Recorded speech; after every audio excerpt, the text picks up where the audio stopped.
Y ahora invitamos a nuestro primer expositor. Se trata de Domingo Guinea, quien ha participado en varios proyectos del Plan Nacional de Investigación Científica, Desarrollo e Innovación Tecnológica en España. Posee amplio conocimiento de eficiencia energética, viviendas sostenibles, energías renovables, sistemas de almacenamiento energético de vehículos eléctricos.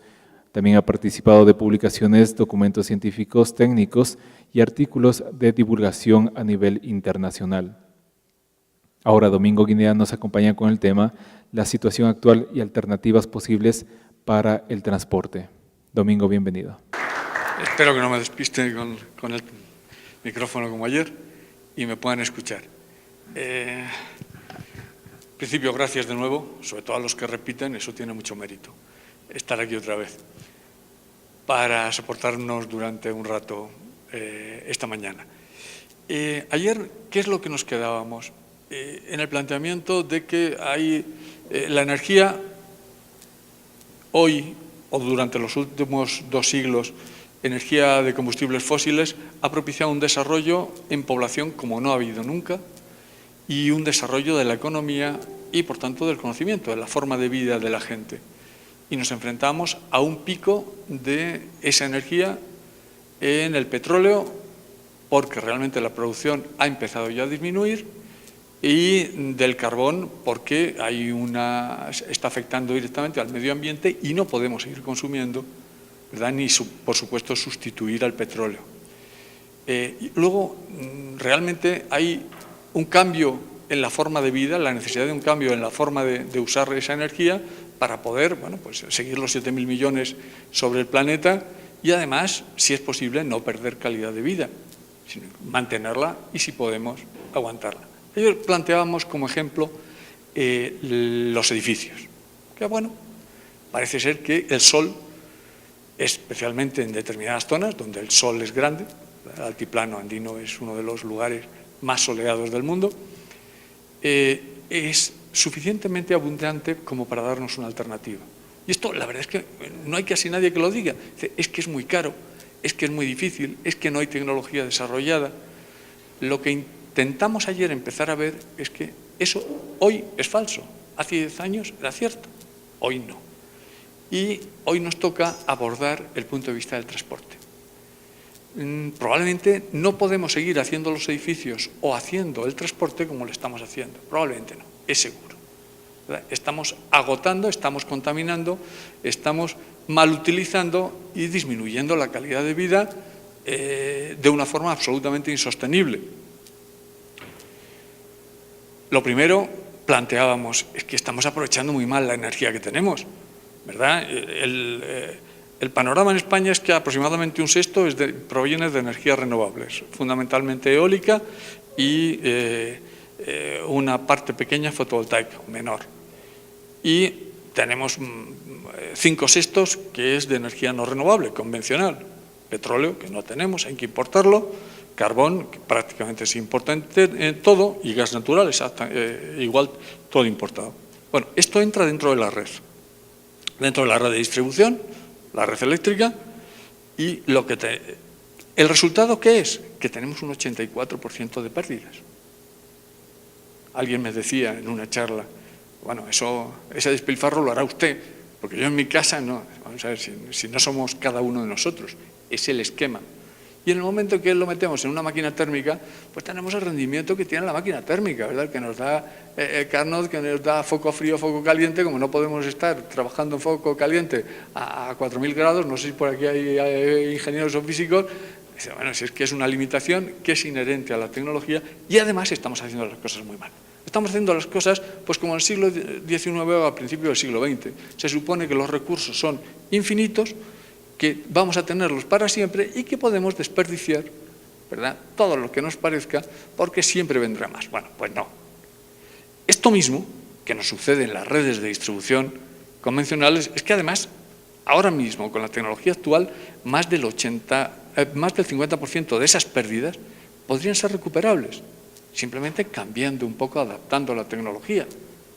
Lo cual es que tenemos en la mano la mayor eficiencia es el ahorro, o sea, es no tirar aquello que estamos usando.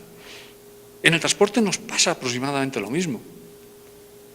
que es que, claro, desde el petróleo que sacamos, el transporte tiene además otro inconveniente, y es que fundamentalmente es petróleo.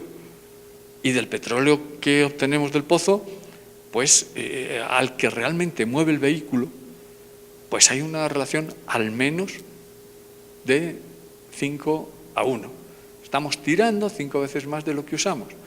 Igual en los primeros cursos de la universidad, cuando se estudia teoría de campos, se habla del campo magnético, el campo gravitatorio. Y el campo gravitatorio, el campo de la Tierra, el campo de fuerzas de la Tierra, se dice, bueno, es que es rotacional, es conservativo. ¿Qué significa? Pues que, idealmente, una circulación en circuito cerrado se puede realizar con consumo, con energía nula, porque la energía que utilizamos en ir contra el campo la recuperamos al ir a favor de él. Bueno, este concepto se nos ha olvidado en el transporte. ¿Verdad? Ir y volver a Guayaquil no supone energía nula. Y claro, en vez de preguntarnos por qué, dónde estamos tirando esa energía, pues seguimos haciendo lo mismo que, es que tenemos que subir 3.000 metros. Es que, bueno, hay unas cosas que son inevitables. Los rozamientos, vamos a disminuirlos en lo posible. Y hay otras cosas que son directamente evitables. Que es hacer las cosas, por ejemplo, en vez de quemar la energía al frenar en la bajada, recuperar esa energía para utilizarla en la subida siguiente.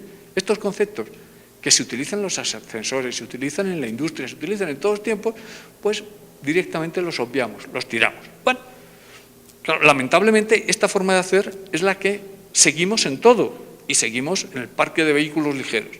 Bueno, pues el parque de vehículos ligeros, si estamos en el 2015, se piensa que puede seguir. Claro, estos panoramas deben ser de los fabricantes de automóviles, porque es que si no, la industria se colapsa. Vamos a ver, se colapse o no se colapse, no podemos llegar a estos números que aparecen en la perspectiva del 2050. Lo mismo que no podemos llegar a tener la población concentrada dentro de ciudades de más de 2, de más de 3 millones de habitantes en el año 2050 y tener el 80% de la población del mundo, ni tener 10, 15.000 millones, porque el planeta no lo soporta. Porque no tenemos energía suficiente, pero no tenemos agua, no tenemos fósforo, no tenemos metales raros para hacerlo. No tenemos la mayor parte de los recursos que hasta el momento hemos venido utilizando. Esto que es obvio, no se ve. Y yo me pregunto por qué no se ve. Pues probablemente porque mientras nos sigan vendiendo cosas, se mira para otro lado. Y nosotros seguimos con los ojos cerrados viendo lo que se nos echa encima. Bien, ¿por qué el paso vehículos térmicos, de motor térmico, vehículos eléctricos? Pues las ventajas se iniciaron, ayer lo comentaba, el que planteó la ponencia del INER, que los primeros vehículos eran eléctricos, pero que fueron rápidamente sustituidos por unos ruidosos y malolientes que eran los de motor térmico, de motor de combustión. Pues sí, ¿por qué? Pues porque tiene una enorme autonomía, a lo largo de 100 años se ha venido desarrollando una tecnología que no ha sido así para los eléctricos, la energía eléctrica se ha utilizado en otras cosas, el coste comparativo, pues el coste de un kilovatio hora en un motor térmico, estamos en ¿cuánto? Pues en torno a 80, 100 dólares. Y en infraestructuras ya las tenemos hechas, tenemos autovías, tenemos carreteras. Sin embargo, ¿cuáles son los inconvenientes? Pues que el combustible no es que se acabe hoy, sino que es que ha empezado a descender en una estructura económica global, mundial, donde si no hay crecimiento el motor se para y se hunde. Luego, si lo que alimenta ese crecimiento es la energía y esa energía necesariamente tiene que ir disminuyendo, la estructura se nos puede hundir. Que se hunda de golpe y nos pilla a todos debajo es lo peor. Que seamos capaces de dar alternativas, bueno, pues es lo que estamos intentando. La eficiencia es la que hemos dicho, está limitada por Carnot y por luego la tecnología de aplicación directamente. Producen contaminación que en algunas ciudades es espantosa, en algunos sectores, algunos segmentos, ¿no? Y el ejemplo de China es claro. El ruido, estamos basándonos en explosiones, contribuye directamente a un cambio climático que no es una fantasía, es una realidad que podemos constatar. Todo el que esté cerca de un glaciar pues ve que año a año va para atrás y aquí los tienen cerca. La mecánica es tremendamente compleja, el control, la electrónica en los últimos años, el motor prácticamente es el mismo que hace 50 años, el motor de explosión, sin embargo la electrónica de ese control ha ido evolucionando de una manera que realmente lo que aportan los coches nuevos, etc. Y el eléctrico, ¿qué es lo que tendría? Oye, que es que la electricidad podríamos utilizarla, por ejemplo, con energía renovable. Bueno, es una alternativa, pero es que además un motor, ayer planteaba en las curvas, es que un motor eléctrico nos llega al 90% de eficiencia, no tenemos que sacarnos de límite. Y es que además un motor eléctrico me puede recuperar, en vez de quemar la energía enfrenada, puede utilizarlo como generador, el ciclo, los motores regenerativos. Contaminación cero, todo se queda allí, el ruido mínimo. La mecánica es muchísimo más simple y el control además es más fácil. Cuando yo necesito arrancar un vehículo, que es cuando necesito tener un par grande a bajas velocidades, el motor térmico no me lo da, tengo que tener el cambio de marcha manual o automático. En un motor eléctrico no, cuando tengo mayor pares a bajas revoluciones, que es justo cuando quiero arrancar, o sea que está mucho más apropiado, adecuado a la movilidad. Pero ¿cuál es el inconveniente? No tenemos grandes almacenes de energía eléctrica. Las baterías son limitadas, son caras, son pesadas. Es una tecnología que va en rápido desarrollo, ¿no? Veremos ahora un poquito de las nuevas baterías, que distintos tipos de ion litio, bueno, están evolucionando a toda velocidad además, bajando en costes y aumentando en densidad de energía y en ciclabilidad. El coste todavía es elevado del almacenamiento, no del motor, ¿eh? Y luego, que digamos, no hay una infraestructura de recarga, que tenemos la red de gasolineras, de transporte, de tal, en vehículo eléctrico está empezando a funcionar. Bueno, este es un planteamiento de tipo general y vemos que realmente va adelante porque, fíjense, el mercado de las baterías de distintos tipos, pues en los últimos 10, 15 años ha ido evolucionando a toda velocidad. Estamos con un desarrollo tecnológico paralelo, o sea, se está multiplicando por 10, por 2, por 3, por 5 cada año, con lo cual, claro, el incremento acumulativo de la tecnología es clarísimo. Y además hay un desarrollo tecnológico paralelo, ¿no? Entramos con las que hemos utilizado todos como recargables de níquel-cadmio, pasaron a níquel-metal hidruros, que tenemos los cargadores de los aparatos, a litio-iono, ion polímero, las de fosfato, ferrofosfato de litio. Nosotros hemos trabajado en colaboración con la gente de materiales de otro instituto en espinela de litio, tienen mayor tensión y mayor capacidad de carga, o sea que va evolucionando muy, muy deprisa. ¿Y esto qué hace? Pues que exactamente igual hay una evolución del vehículo. Al vehículo vamos a ir al eléctrico puro, el eléctrico puro tiene que aguantar la batería. Entonces viene Toyota y otras cuantas y nos dan los Prius, etcétera, y nos dicen, venga, vamos a utilizar la batería solo como elemento de regeneración, para los picos de arranque, de frenada, de tal, pero yo tengo un motor térmico que cuando estoy en carretera, pues es el que, y siempre que lo necesito, me va a cargar. Y entonces detrás vienen varios fabricantes, ahora hablaremos de ellos, que me dicen, bueno, es que mejor que utilizar un motor térmico, que sigue contaminando tal, ¿por qué no utilizo una pila de combustible? Una pila de combustible, característica, no tengo un motor térmico, voy a quemar un combustible, que puede ser, por ejemplo, hidrógeno, con lo cual estoy fuera ya del ciclo de carbono. Luego, contaminación cero. De momento es cara de momento, pero claro, ya se está hablando en Extremo Oriente, en Corea, China, y sobre todo Corea y Japón, de que si estamos en 100 euros kilovatio en un motor térmico, perdón, $100, pilas de combustible, no hay razón técnica ni económica para que en la próxima década no tengamos pilas de combustible por debajo en coste de los motores térmicos, de 60, 80, 100 euros, dólares, kilovatio de potencia. Claro, eso supondría un cambio radical, pilas baratas con un inconveniente, y es que el sistema de almacenamiento de hidrógeno todavía es caro, y la generación es de baja eficiencia. De esto podemos hablar, si les interesa, sobre todo al final.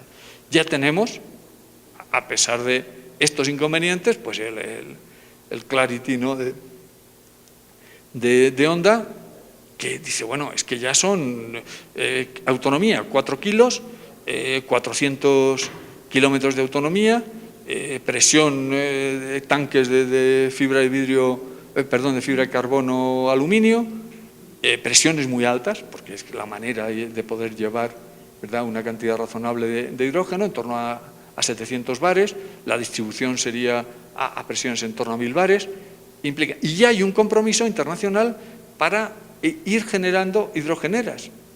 Muchos países occidentales se ha perdido el tren o se está empezando a perder con respecto a Oriente, lo cual está muy bien siempre y cuando la tecnología vaya adelante. Luego, el híbrido de hidrógeno parece que va a ser un futuro, y un futuro además próximo. ¿Por qué híbrido?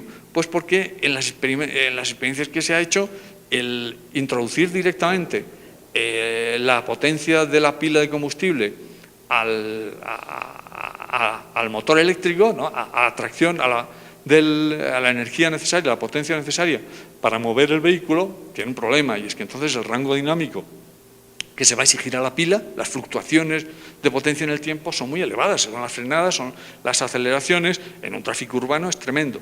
Entonces se resiente la eficiencia de la pila. Y hay que dimensionar pilas mayores, y si son muy caras, pues claro, estamos gastando.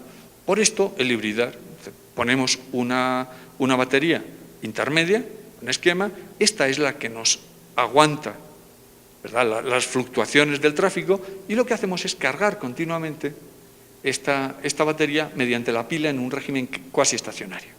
Bueno, esto lo pongo porque nos va a servir para hacer el planteamiento posterior.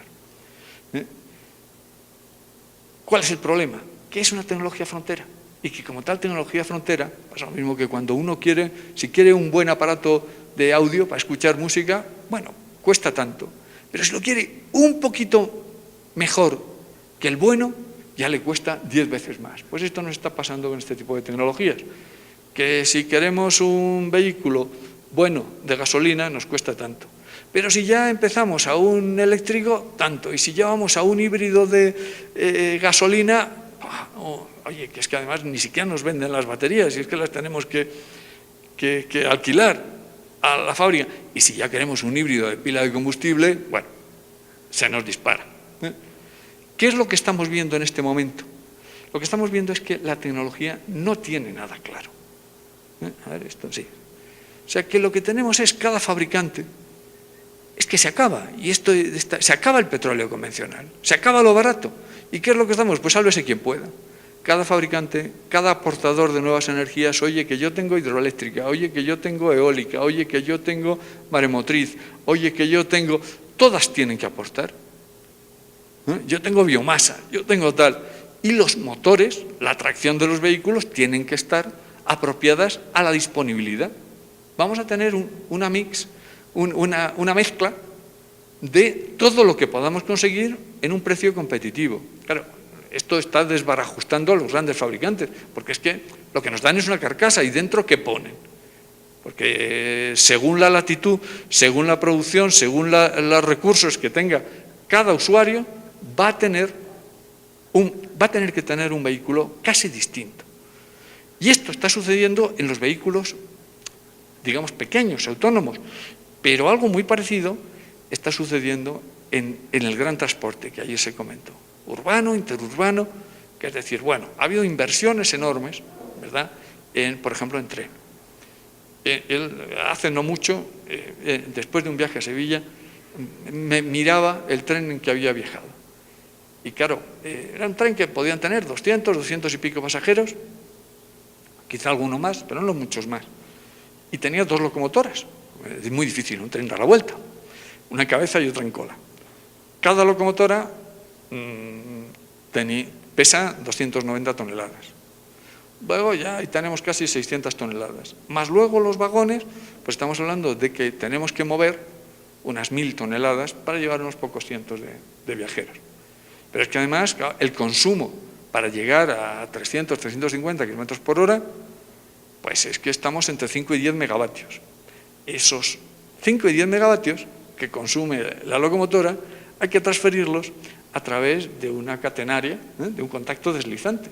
Y claro, imagínense lo que es una transferir una potencia de 10 megavatios a través de un contacto deslizante.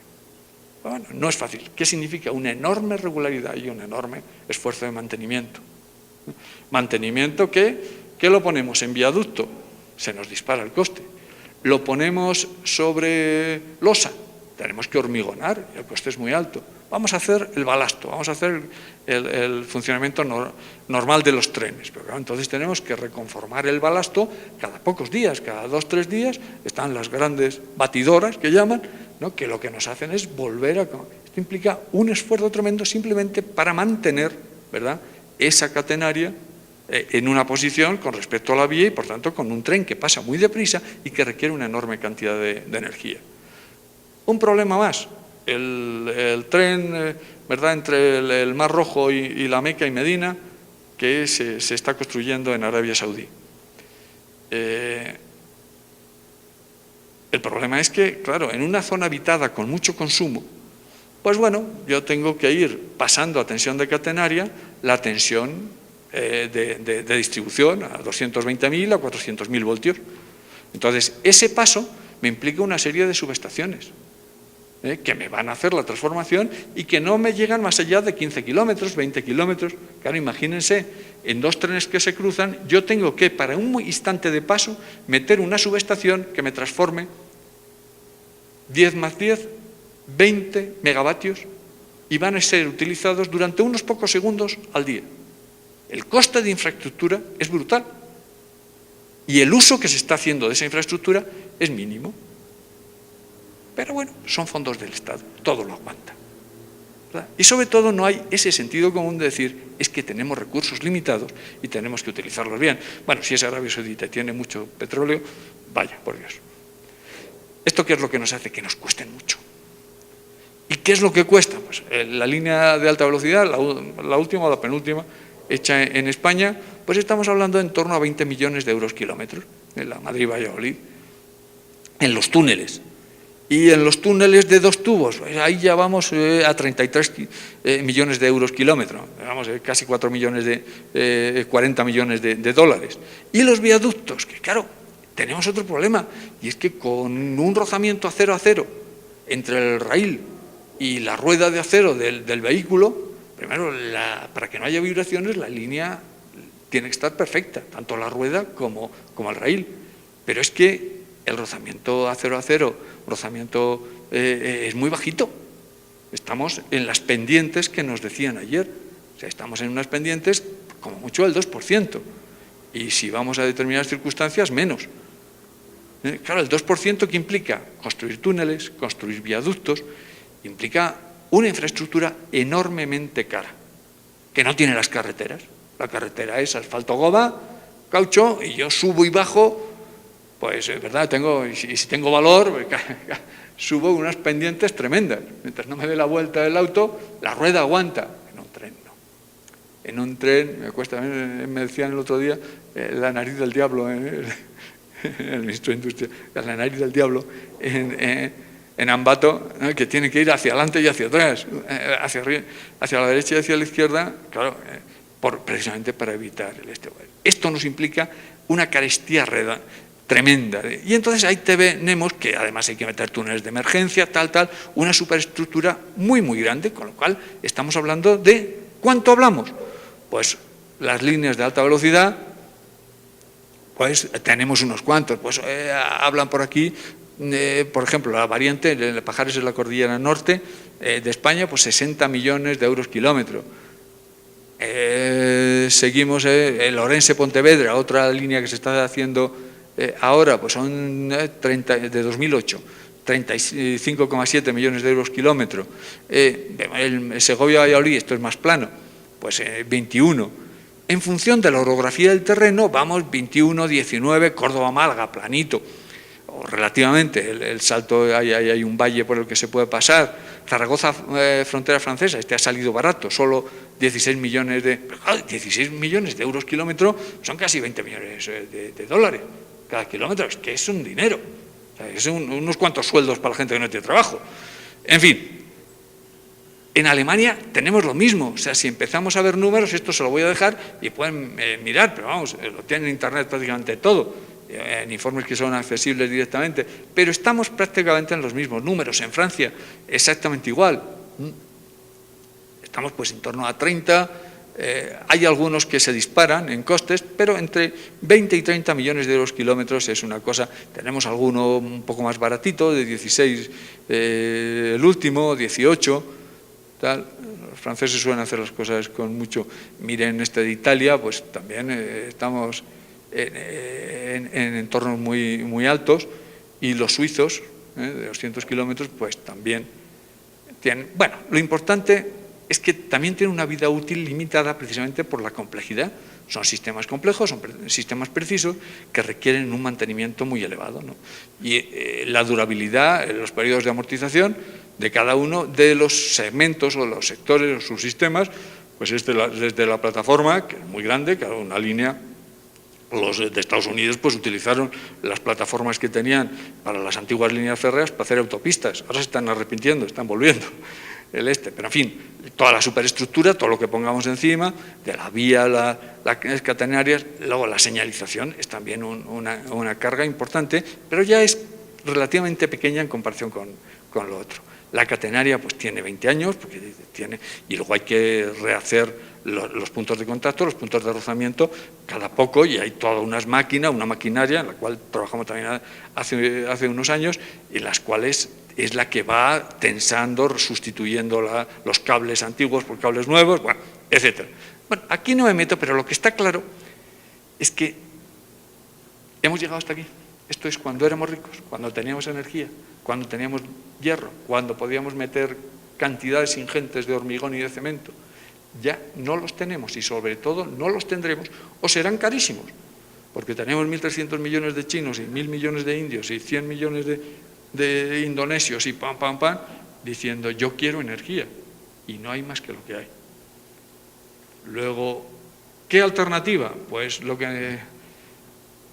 vamos a guardar el petróleo que tenemos para mejores usos, no vamos a quemarlo. Petróleo, carbón, el gas natural, tenemos muchísimas cosas de un valor añadido muy superior que hacer con él, y vamos a buscar alternativas a simplemente lo que es quemar esa energía.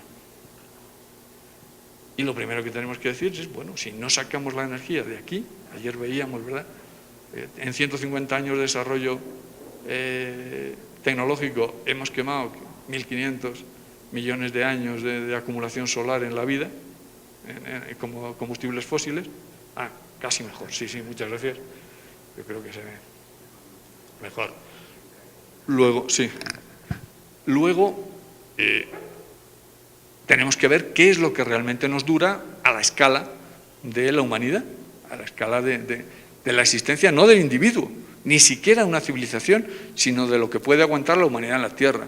¿Y qué es lo que tenemos? Oye, el núcleo caliente del subsuelo. Bueno, el que tenga una buena veta de volcán debajo y tenga dinero para hacer los pozos y meter unos intercambiadores, bueno, pues tiene hasta, globalmente en la Tierra hay 0,3 teravatios. Y son informes de la Comisión Nuclear de Estados Unidos en los años 60, o sea que no hay peligro de que sea tendencioso hacia lo ecológico, no. Esto es lo que hay. Y la gravitacional, el movimiento de las mareas. Pues igual, el que tenga dinero para hacer grandes presas y tenga mareas muy altas y no viva muy lejos, para que no haya degradación de esa energía, pues tiene hasta 3 teravatios. ¿Y qué más tenemos como renovable? El sol. Un 25% del sol se va en el ciclo del agua. Del ciclo del agua, de esa energía, una pequeña parte va al aire. Y una pequeña parte de esa energía del aire va a las olas. Y se nos va yendo, pero la mitad aproximadamente de esa energía incide directamente sobre la Tierra, especialmente aquí. Yo daba fe de ello, ¿verdad?, con un paseo por Quito el sábado pasado. Claro, la radiación es tremenda. O sea, la radiación no solo es tremenda, sino además es tremendamente estable. Porque no tenemos fluctuaciones invierno-verano. Prácticamente todos los días tenemos una radiación muy parecida un día al siguiente. ¿Y qué es lo que pasa en España? Estamos en el paralelo 40, ¿verdad? En una zona templada. Pues es que una buena parte, aquí es más, lo comentábamos, en España es aproximadamente el 40%. 30% industria, 30% digamos edificación y otras aplicaciones estacionarias. Pues es que ahora mismo está en este orden, porque ha reducido un poco, subió primero y ahora ha bajado la energía. Estamos en 40 millones de toneladas equivalentes de petróleo, que supone el 40%. Tenemos una radiación, inferior por supuesto a la de Quito, de 1.600 kilovatios hora metro cuadrado año.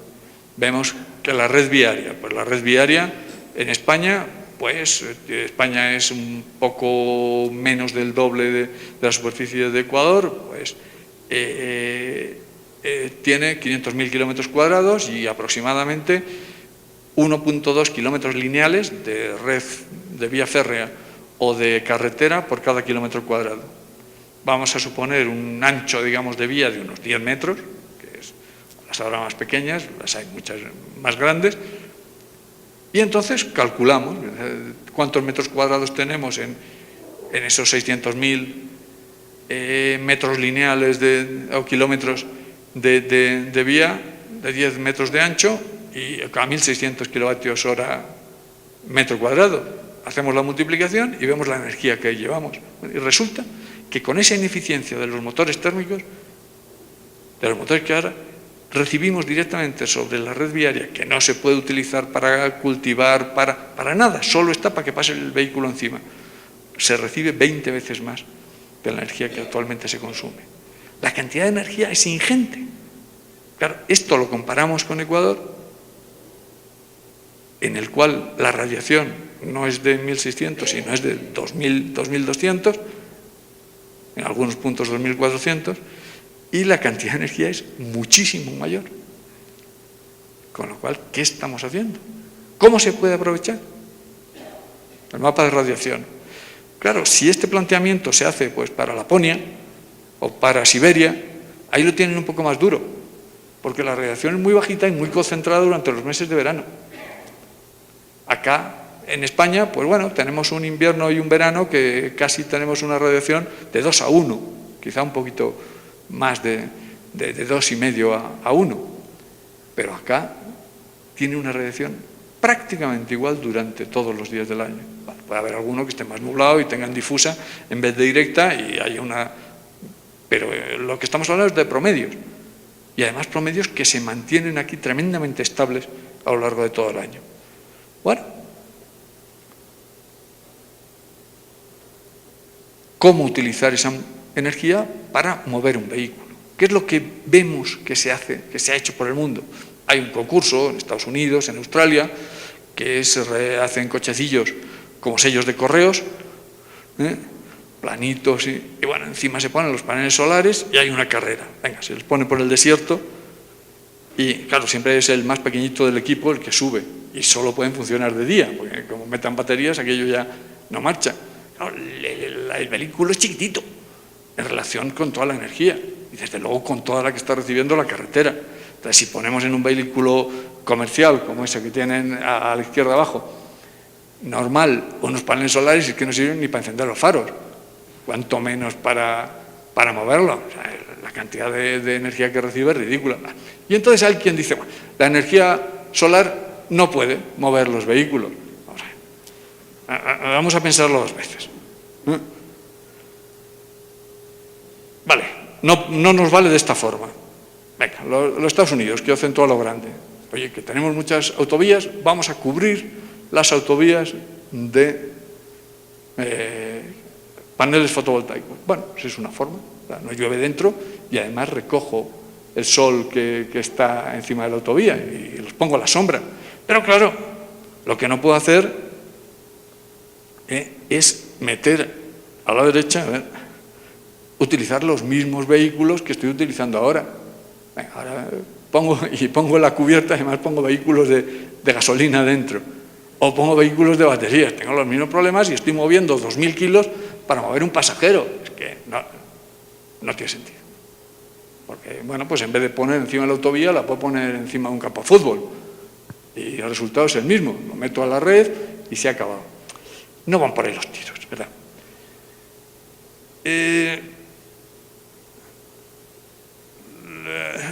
Europa, que tiene menos dinero, pues dice, vamos a intentar transporte colectivo. Pero el mismo transporte colectivo que estoy utilizando ahora, el mismito. Venga, yo tengo los trenes, lo que hago es poner al lado de los trenes pues una serie de paneles fotovoltaicos, son trenes eléctricos, y en esos trenes eléctricos le pongo unos paneles y contribuyo. Dese cuenta que estamos hablando de mover 1000 toneladas. 1000 toneladas con unos panelitos eléctricos, pues la verdad es que va a ser muy, muy difícil. Es un pequeño porcentaje a la electricidad, esa no tengo por qué ponerlos al lado, lo pongo en un campo fotovoltaico, lo que decíamos, encima de un campo de fútbol, como cubierta, y lo meto a la red, y de la red alimento el tren. Bueno, pues es algo semejante. No estoy haciendo ningún cambio importante, ningún cambio radical, pero se está empezando a hacer. Claro, Bélgica está al lado de las nieblas del Atlántico, con lo cual la cantidad de radiación, no sé si han visto por ahí, podemos estar en 800 kilovatios hora. Aquí estamos hablando de 2200. O sea que esa energía es mucho mayor y el procedimiento pues no puede ser para mover masas ingentes que no son esenciales al transporte.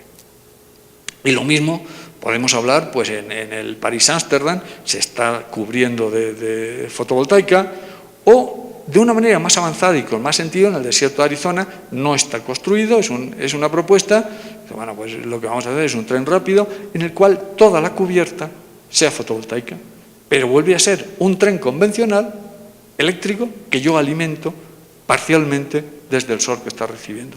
Esto ya tiene más sentido por lo que ahora veremos. Estoy moviendo una masa muy grande, el tren es convencional, la infraestructura que requiere es la de un tren convencional, pues vamos a hablar a lo mejor, si es un poco más ligero, de 500, 600 toneladas, pero una parte importante, significativa, proviene del sol.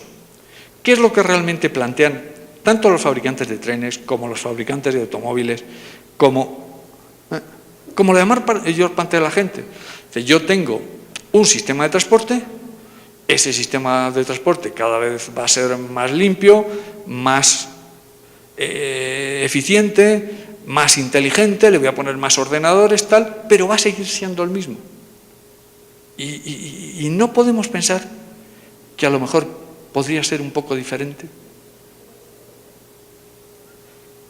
Vamos a ver.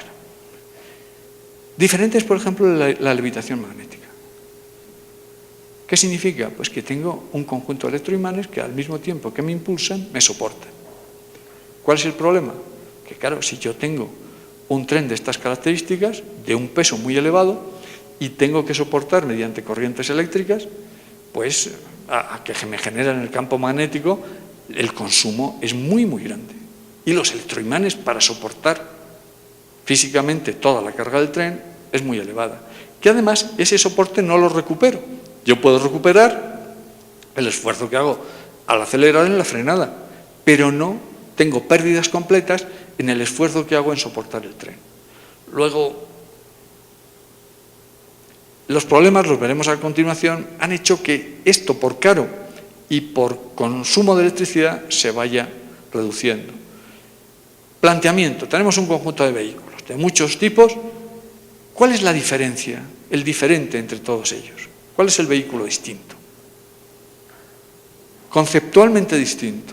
Aquel que no lleva la energía a bordo.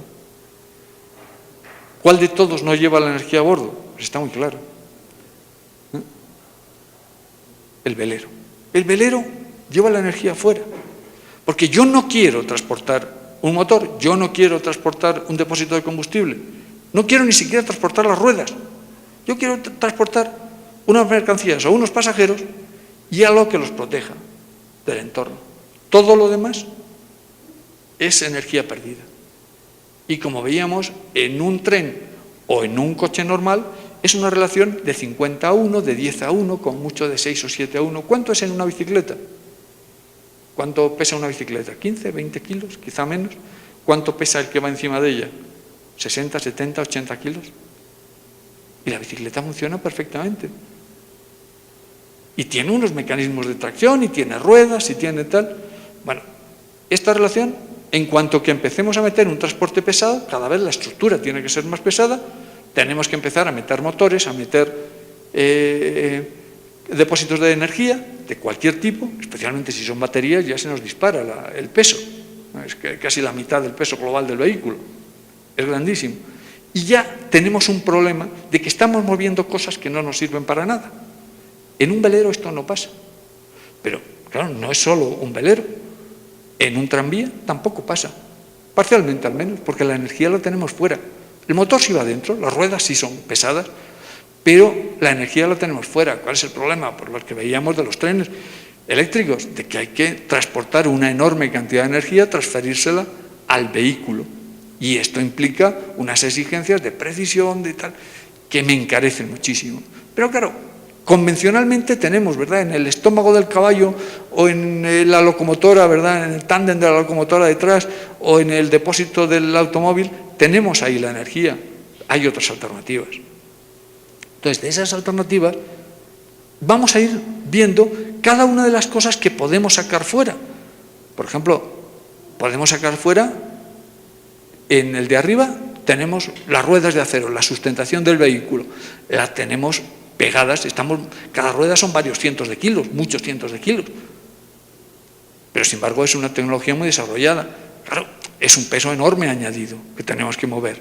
La pendiente máxima, lo que decíamos, en un sitio con una orografía complicada, pues a base de túneles y viaductos, encarece un montón, ¿verdad? Y además tiene todo el mover ese peso, implica unas pérdidas en rozamiento que requieren la potencia no recuperable, que directamente se quema.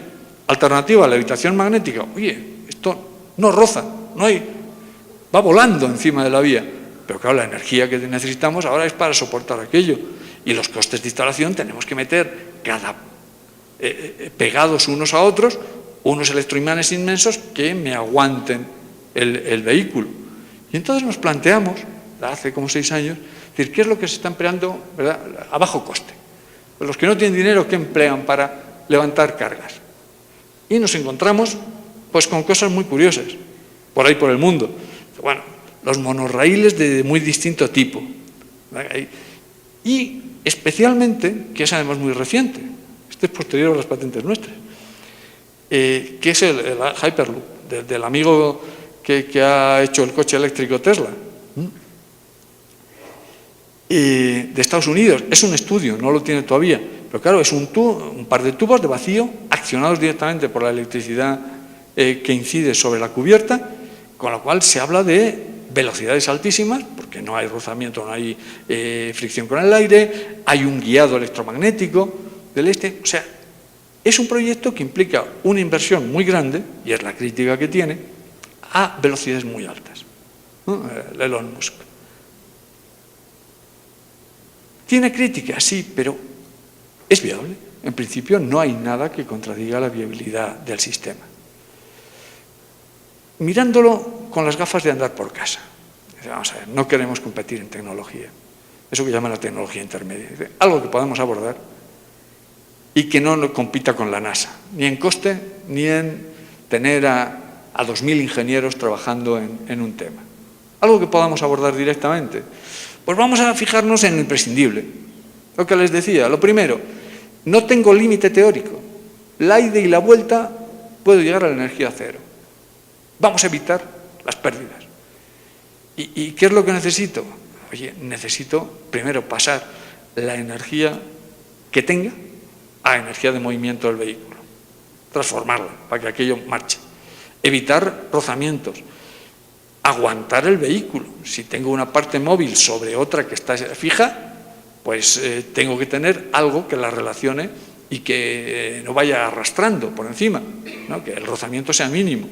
Pero además tengo una aceleración y frenada que me implican energía que no voy a recuperar toda, voy a recuperar una parte, pero voy a recuperar lo más posible. Si voy a altas velocidades, la aerodinámica va a tener una importancia grande, pero si voy a bajas velocidades, la aerodinámica me va a influir el viento, fundamentalmente. Bueno, voy a protegerme del viento a velocidades, digamos, de andar por casa. Vamos, de un transporte interurbano próximo, urbano, en fin, no vamos a competir en principio en alta velocidad, que se podría también. Luego, de todo esto, una apuesta. Lo que tengo que tener es una vía, una carretera, una banda sobre la cual se me desplaza el vehículo. Bien. También tengo que tener, si voy a hacerlo utilizar con el sol, con ese sol enorme que tengo, Pues algo que me capture, ¿verdad? El sol, los 1.600 kilovatios en España o los 2.200 que tienen aquí, algo que lo retenga. Y además, claro, quiero funcionar también por la noche, o cuando esté nublado, o cuando esté lloviendo. Luego tengo que almacenar una parte de esa energía. Y además, el vehículo tiene que estar separado, ¿verdad?, con movimiento, con movilidad sobre la banda. Luego tengo que tener un sistema de sustentación y tengo que hacer algo que impulse y que frene el vehículo cuando yo desee, que me lo impulse cuando acelero en las cuestas arriba, o que me lo frene cuando estoy parando o en las cuestas abajo. Y la pregunta que se hizo, y qué es lo diferente quizá de lo que les voy a contar, es ¿por qué demonios todo esto lo tengo que mover? ¿Por qué no puede estar quietito? Porque yo lo que quiero mover es el vehículo que lleva la carga y los pasajeros, todo lo demás. Si lo puedo dejar quieto, a lo mejor todo no puedo, pero casi todo sí. Luego eso, claro, me implicaría un ascensor. Ahora subía el ascensor de aquí, 8 personas, 550 kilos. Pues si yo tengo aquí 8 personas, son 550 kilos. Si voy al ritmo de bicicleta, ¿cuánto me va a pesar el contenedor? Bueno, vamos a ponerle, no va a ir de pie, vamos a ponerle unos asientos cómodos. Y vamos a poner unas ventanitas y tal. Bueno, no va a ser el peso solo de la carcasa, pero de una bicicleta, pero casi. Vamos a ponerle 200, 300, 400 kilos a esa carcasa. ¿Esto qué es? Un velero, un avión, un avión sin motor, el vuelo sin motor. Una buena carcasa, que aguanta golpes, que tal, que cual, fibra de vidrio poliéster, un elemento muy, muy ligerito. Esto, con el pasaje o con la carga dentro, es lo que tenemos que mover, solo. Vemos. Entonces, cómo se soportan las cosas pesadas de forma barata y sencilla. Bueno, pues vemos, se están utilizando desde hace un montón de tiempo, en el ámbito civil, en el ámbito militar, el colchón de aire. Claro, el colchón de aire.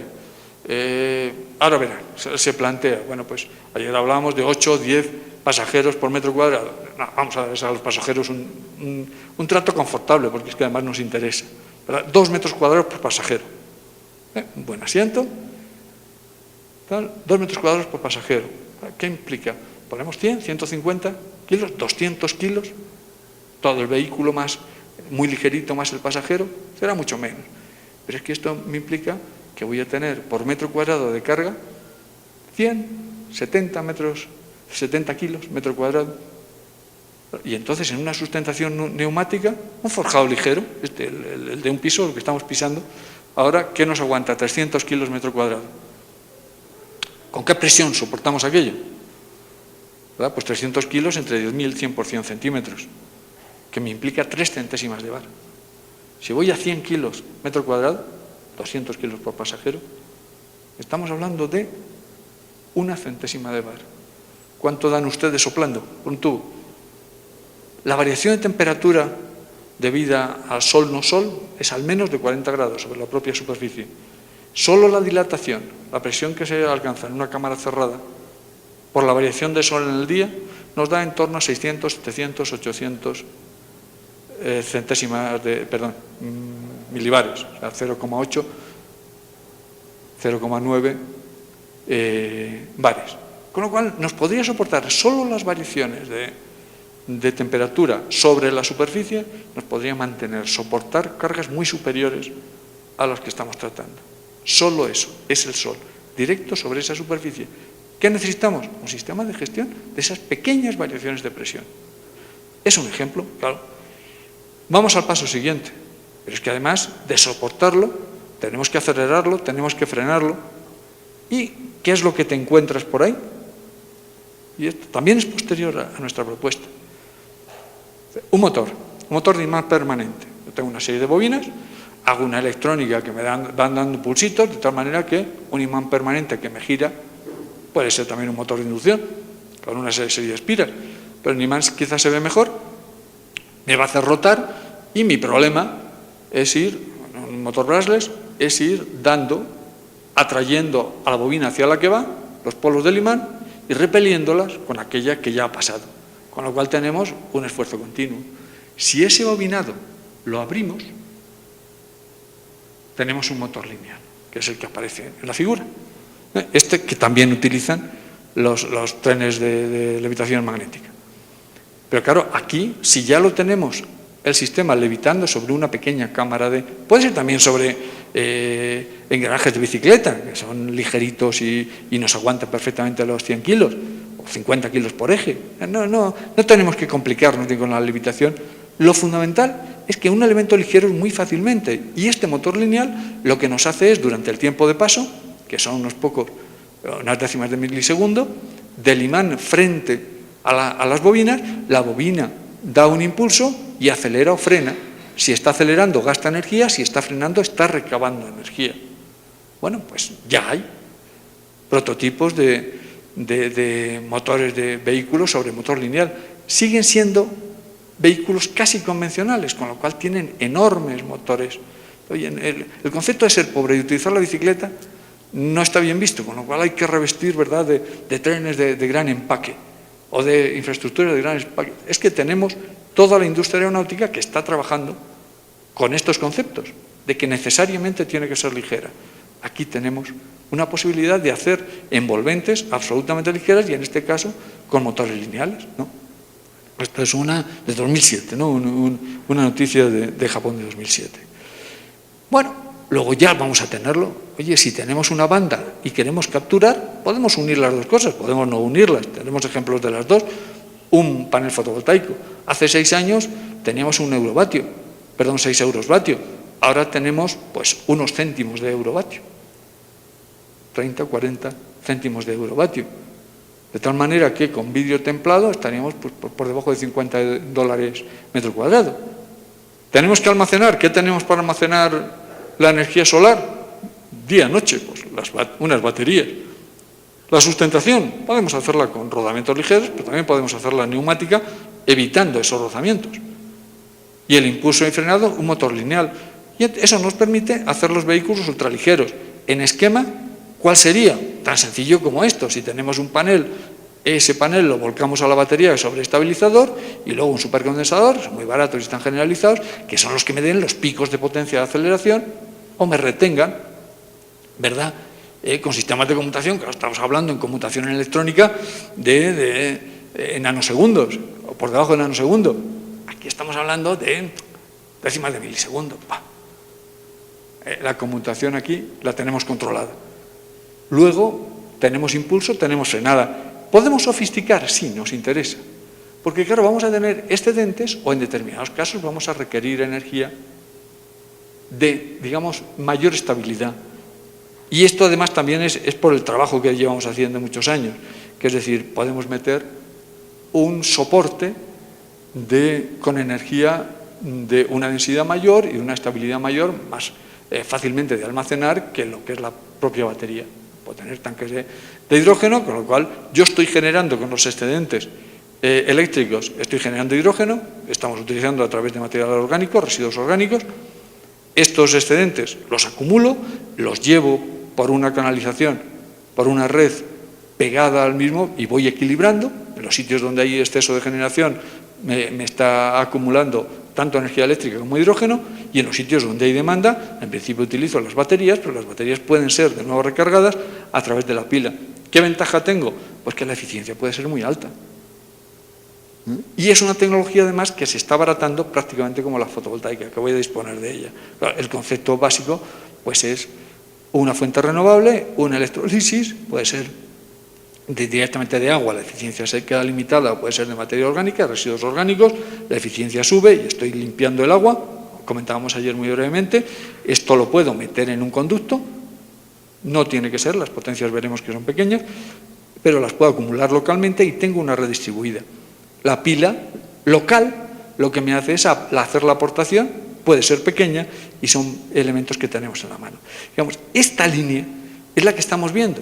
Esto es de un artículo del IE Cubo del año 2011, en el cual dice, de momento, ¿qué redes tenemos ahora como necesidades de la civilización actual?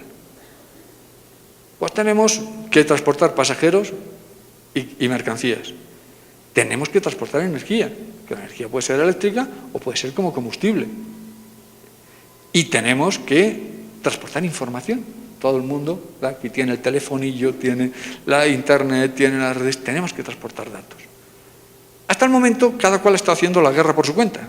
Unos van por un lado, otros van por el otro, porque si la gente va a estar allí, no los utilizamos para unir los asentamientos, para unir las poblaciones, para unir los pueblos. Vamos a sincronizar las tres redes de tal forma que el vehículo es una parte sobre una red de transporte de mercancías y de pasajeros, pero claro, al mismo tiempo hay una red eléctrica que intercomunica, hay una red de energía como combustible, como hidrógeno, lo mismo que la red eléctrica, y hay una red de información que además voy a necesitar para controlar el movimiento de los vehículos, necesariamente va a estar allí. Entonces, los primeros, pongo esto como ejemplo, porque fue los primeros números que hicimos sobre, lo que confirman es que nos aguanta prácticamente el piso de una casa con unas variaciones de presión muy bajita, que ya teníamos los elementos para distribuir esa presión. Pues una puerta normal tiene un alma de nido de abeja de cartón, puede ser nido de abeja en los autobuses, nido de abeja de aluminio, y encima de una puerta, si la tumban, la agarra uno de cada lado y encima se puede poner una persona a pasear. Estamos hablando de un alma de cartón entre dos chapas y no cuesta nada. Y ahí puede poner un asiento, una silla, subirse, pisar. ¿A qué peso y a qué coste? Nada. Muy. O sea que no es. Y esto lo podemos levantar con un soplido. Vemos aquí que decíamos, es que las variaciones de temperatura, la ley de los gases perfectos, esa P por V partido por T constante, esa que todo el mundo sabe, ¿verdad? Pues si tenemos un volumen constante de las variaciones de presión, con una diferencia de temperatura de 40 grados vamos a tener más de 100 en esta zona, nos da una presión muy superior a la que necesitamos para sustentar.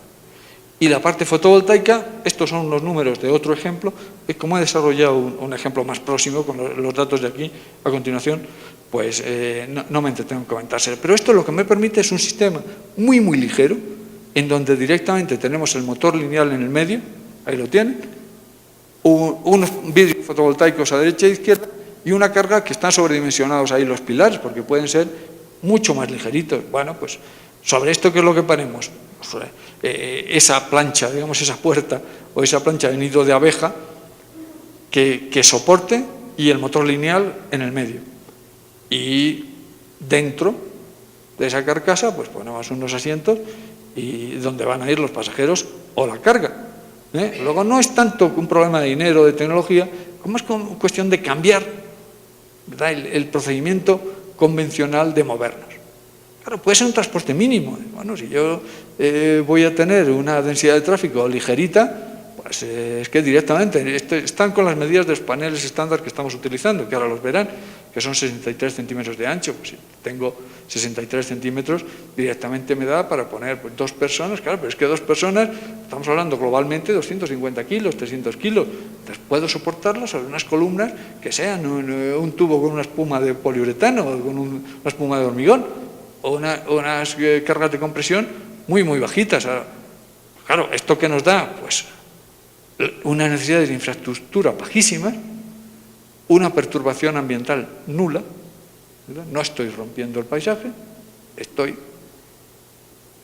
y puedo aumentarlo, si necesito, puedo aumentarlo de escala, no hay problema de energía, hay problema de estructura, claro, la infraestructura que necesito para mover las personas de 2 en 2 o de 4 en 4, de 6 en 6, no es la misma que para mover las personas de 400 en 400. ¿Necesito mover las personas de 400 en 400 y hacerlas esperar? ¿O puedo directamente ir embarcándolas según lleguen? Eso ya es la opción, pero la energía, prototipo de vehículo eléctrico, solo necesitaríamos la carcasa. Luego, miren debajo las bobinas del motor lineal con los encastres y no lleva energía a bordo. Y esto sí es importante decir, este concepto que es, este vehículo no me puede llevar a mi casa. Luego voy a tener que ir 3 kilómetros andando porque vivo en un entorno distribuido, o tengo que tener un vehículo normal esperando allí. con lo cual ya he roto de alguna manera el encanto. Bueno, por lo menos durante las horas voy cómodo, ¿verdad? De ir al trabajo, de ir al aeropuerto, de ir a Yachay, como decía el otro día. No tengo que estar conduciendo, no estoy gastando, me muevo yo y no muevo 2.000 kilos de hierro, tal, y además no gasto gasolina, me lleva el sol. Bien, pero es que luego tengo que andar 2 kilómetros y está lloviendo. ¿Qué pasa? Y entonces, hablando hace ya también 4 o 5 años con la gente que está desarrollando el Twizy de Renault, decía, ¿qué es el Twizy? Pues el Twizy es justo esto, esta carcasa, que esta imagen la he tomado directamente de un modelo de coche eléctrico de Renault, tiene el Zoe, otros cuantos, bueno, uno cualquiera de ellos. Pero solo la carcasa, los asientos y unos imanes permanentes debajo, que son los que encastran con el motor lineal. ¿Qué necesito para que esto me lleve a mi casa? Lo que necesito son 4 ruedas, un volante, un motor eléctrico y unas baterías. Bueno, ¿y si esas baterías las tengo cargando los excedentes de la red? Todo eso, ¿qué nos valen 4 ruedas, una batería y un motor eléctrico? Unos pocos, no sé si cientos o miles de dólares, pero desde luego menos que el propio vehículo, porque le quito la batería, le quito la carcasa que está en el otro lado. Pero es que esta misma carcasa, al llegar al final, yo lo que hago es encastrarla directamente. Me está esperando las ruedas, el volante, las baterías, a mí o a cualquiera. Esto ya se está haciendo. O sea, esto no con una red solar, pero sí los vehículos en los hoteles que están esperando en la salida, que alguien me lo comentaba el otro día, que esperan en la estación, uno da el código del vehículo eléctrico, le sube al hotel a 2 kilómetros y se está cargando en destino y se está cargando el origen. Luego estamos, en este caso, a coste nulo. Y estamos haciendo la red de distribución absolutamente flexible, soportada en la energía que está capturando la pista, hasta llegar a mi casita. Bueno, les estoy soltando un rollo. ¿Cómo vamos de tiempo? ¿Vamos bien? O sea, que aguantan un rato más, porque ahora entramos en los números y eso es un poco más serio. Y los números, damos estas a una consultoría externa, especialista en transporte, tal, y nos viene con estos números. Decimos, oye, nos has inflado mucho los costes a materiales de prototipo de laboratorio. Porque claro, en cercanías, pues sí, estamos en torno a 10 millones de euros los números que veíamos antes. Y un tren más rápido, pues estaríamos en torno a 15 millones de euros el kilómetro. Más luego después podemos llegar con toda la estructura a 20, 30 millones. Pero claro, a mí me costaba justificar con los materiales actuales que la alternativa solar tuviera estos números, la pusieron ellos. Y a pesar de todo, es más de 10 veces más barato. Bueno, ¿cómo es eso posible? En vez de un asfalto, nos vamos a un vidrio fotovoltaico. Son números reales. Bueno, pues es lo que nos dieron. Desde que llegué aquí, ¿por qué? Porque esta tecnología no tenemos que inventarla. Está ahí. El vidrio fotovoltaico, decíamos, de 6 euros vatio nos ha pasado a 30 céntimos y lo podemos comprar. Las baterías y supercondensadores están y cuestan lo que cuestan. Tenemos ciclabilidad y no podemos... Y el motor lineal son una serie de bobinas y unos imanes permanentes, semejantes a los que se pegan en las neveras. ¿Verdad? Pero, bueno, pues eso con las bobinas. Nuestro problema es desarrollar el sistema de control. Lo podemos comprar en Alemania, pero lo podemos desarrollar aquí, que es donde vamos, porque es dar unos pulsos en tiempo de paso y frenar retardando. Ya que la sustentación neumática, tenemos valvulería, tenemos de todo que se compra y es más, si vamos a hacer uno lo compramos. Si vamos a hacer 22 kilómetros, que es el prototipo que tengo, directamente lo fabricamos. Y estamos fabricando el motor lineal y la sustentación neumática. Y exactamente igual. El control es crítico. Son elementos...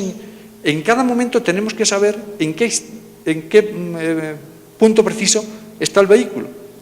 Con una precisión mejor que el milímetro. Luego, tenemos un control automático de dónde. Luego, todo el sistema de desarrollo, que es una red de microcontroladores, una red lineal, no sé si hay aquí muchos que me dan la sensación que sí por las caras del gremio, pero claro, una red de microcontroladores que nos den los pulsos con una precisión implica seguridad, implica gestión global del transporte, implica comunicaciones sobre tiempo de llegada, sobre acceso, sobre tal, a los móviles, ¿verdad? Las app de gestión. Pues tenemos un montón de información que podemos utilizar en ese transporte. Bueno, y vamos a garantizar la seguridad. Un prototipo. Ya estaba cuando vino el presidente Correa al laboratorio nuestro. Podemos alimentarlo del sol. Ahí tenemos unos pequeños aerogeneradores que también podemos. Y el motor lineal, en este caso, pues es un aluminio extrusionado, una guía. Un material no ferromagnético para que no haya interferencias con los impulsos, pero podría ser una pultrusión de poliéster y fibra de vidrio, o podría ser, si me quieren, madera estabilizada para exteriores, y lo único que necesitamos es que no sea ferromagnético y no sea conductor. Todo lo demás nos vale, podría ser un cemento polímero, por ejemplo. Esa es la vía, la base del motor lineal. Ahí van metidas las bobinas y directamente a las baterías debajo, los supercondensadores y los puntos de disparo. Y en ese carro que ven ahí, pues el empuje o la frenada del motor. Y no hay más. O sea, podemos ver, en marzo ya está montado, se están haciendo las instalaciones, en marzo tiene que estar operativo, ¿no? En comparación con las personas y con otros edificios, otros prototipos que tenemos. Como ven, las cargas que tiene. En este caso, estamos hablando, este vidrio no templado, digamos, es de cubierta de fachada, era lo que teníamos, lo que pudimos comprar, pero ya la fábrica, es que con un pequeño costo de $4 el metro cuadrado, se da un vidrio templado de 10 milímetros, y lo que es mejor es que se puede fabricar en cualquier sitio donde se vaya a instalar. No tenemos que depender de fabricantes externos, digamos, al proceso de fabricación. Y aquí sí estaríamos pues, en costes globales, bueno, ahora los veremos, ¿no? ¿Cómo podríamos acondicionar? Este es un prototipo de laboratorio. Y en un acondicionamiento serio, ¿cómo podríamos plantearlo? Pues ahora vamos a hacerlo de verdad. Oye, vamos a ver, lo que necesitamos es resistencia a pandeo. Venga, darle momento de inercia, pues un tubo interior hueco de 30 centímetros, una carga exterior, vamos a poner no un cemento especial, no un cemento caro, sino un cemento de 250 kilos centímetro cuadrado, vamos a poner pues, un tubo que tenga un espesor pues, de unos 5 centímetros de radio, ¿no? 5 centímetros de radio, echas las cuentas, la capacidad de carga en compresión es brutal. Tendríamos pues, unos 550 centímetros cuadrados por póngale 250 kilos centímetro cuadrado, bueno, pues se nos dispara 177 toneladas, ¿no? Que podemos armar con una malla corrugada interior. O sea, no es un problema ni es un costo. Luego, aquí vamos a lo más sencillo, vamos a poner un pórtico convencional. Oiga, el pórtico podría ser en arco, pero es que la carga tampoco. El espesor puede ser muy chiquitito, de 20 centímetros. Podemos poner una espuma de hormigón. Realmente hemos visto que las columnas aguantan lo que sea, una espuma porque es que no se justifica, lo cual puede ser en elementos ligeros. En algunos casos se ha pensado que incluso un poliuretano con 10 kilos centímetro cuadrado de compresión nos valdría. Y los volúmenes, pues bueno, estamos añadiendo 25, 15 toneladas como mucho, que sobre 67 o 137 me parece que eran, no supone nada. Y encima las placas de vidrio solar y el motor lineal. El motor lineal, evidentemente, regenerativo. Y la red de supervisión, que es la que nos va a ir diciendo dónde está el vehículo y si tiene que dar el pulso para acelerar o frenar, lo cual tenemos.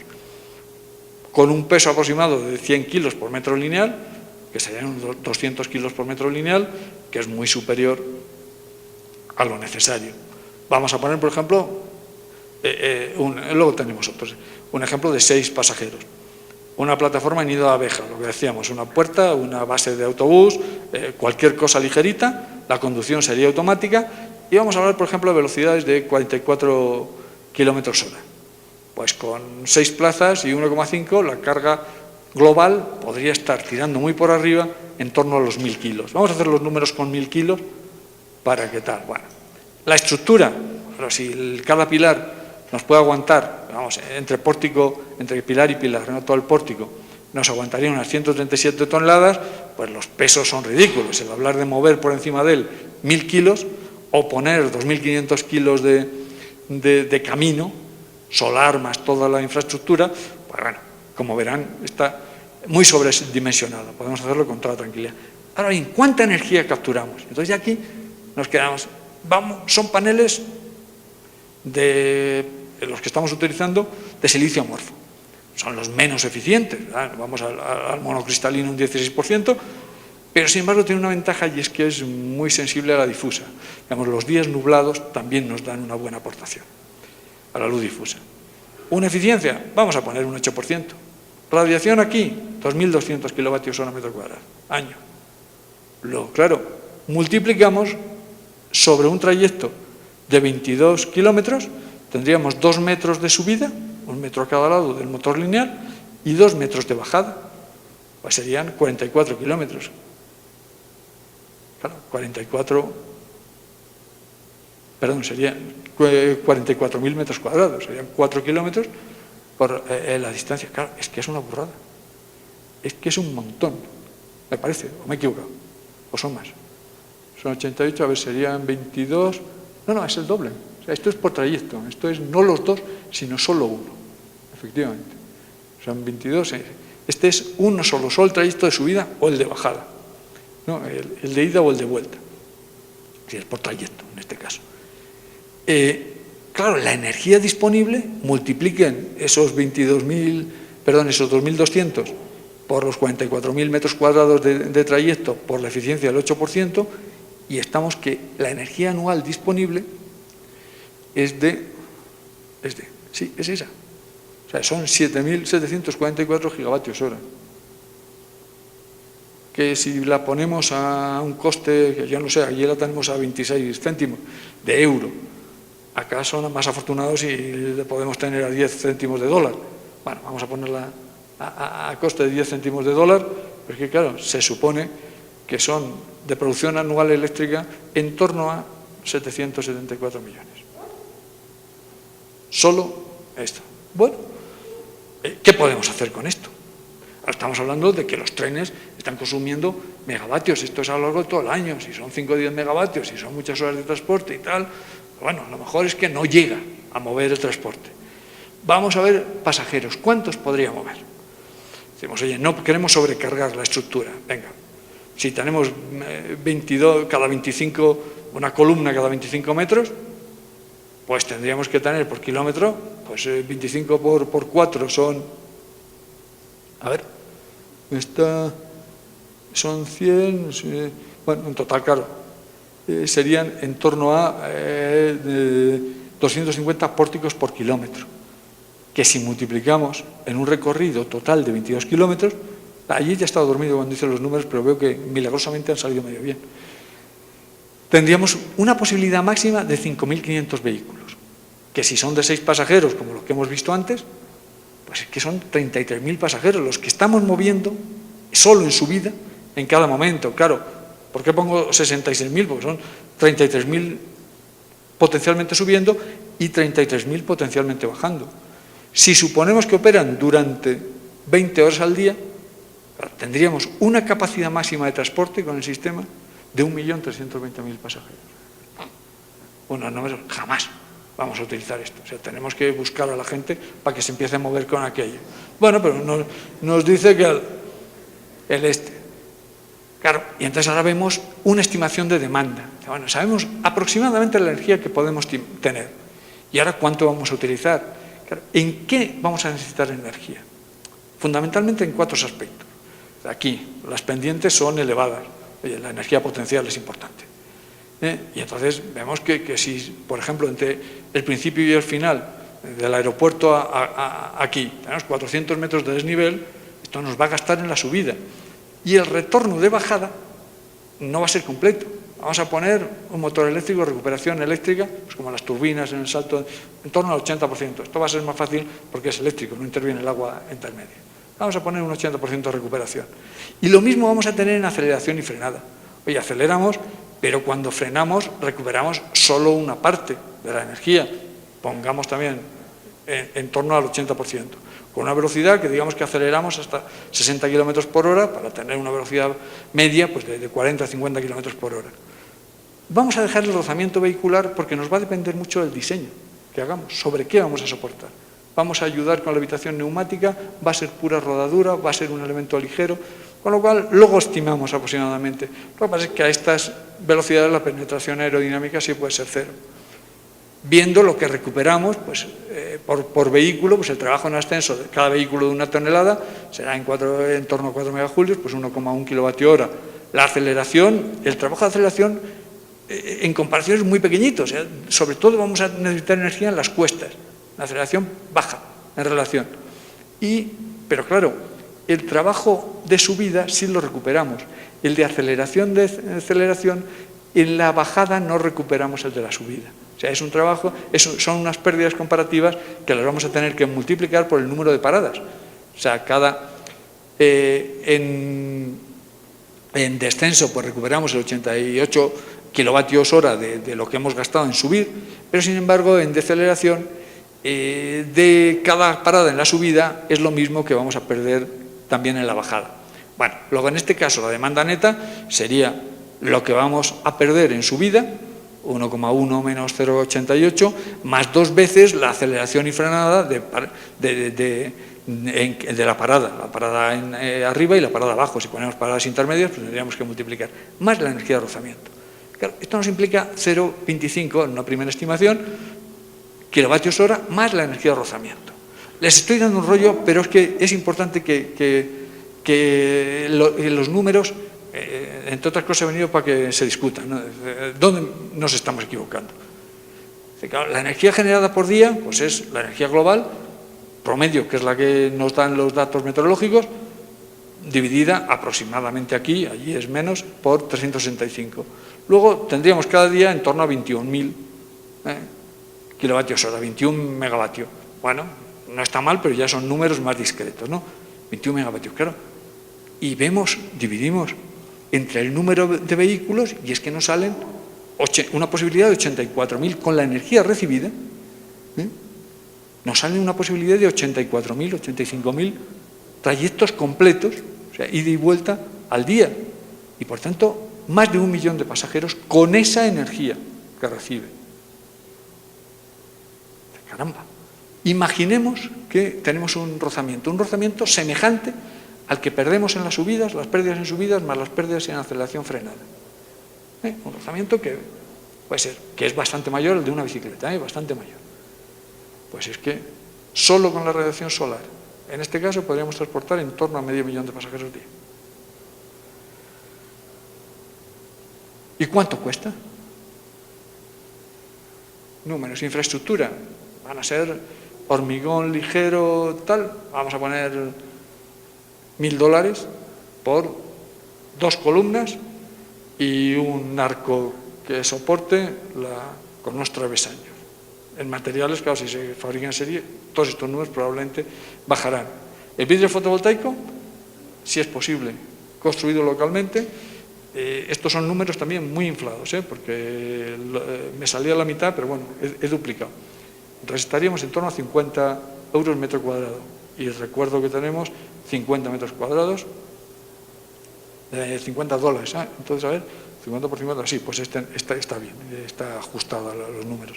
Los sistemas eléctricos no van a ser más de 1.500, 1.700 dólares. La tracción, es lo que os he dicho, las bobinas, en este caso ni siquiera los imanes permanentes, solo las bobinas. La red de datos, pues en una red de 25 metros con tal, pues no sería más de 1.500 euros. El vehículo sería una carcasa, si no encontramos a alguien que nos lo fabrique, una carcasa con unos 6 asientos y unos imanes permanentes por 4.500 euros, más vale que cambiemos de suministrador. Y luego vamos a poner Claro, es que me sale por pórtico, por cada arco, unos 14.000 euros.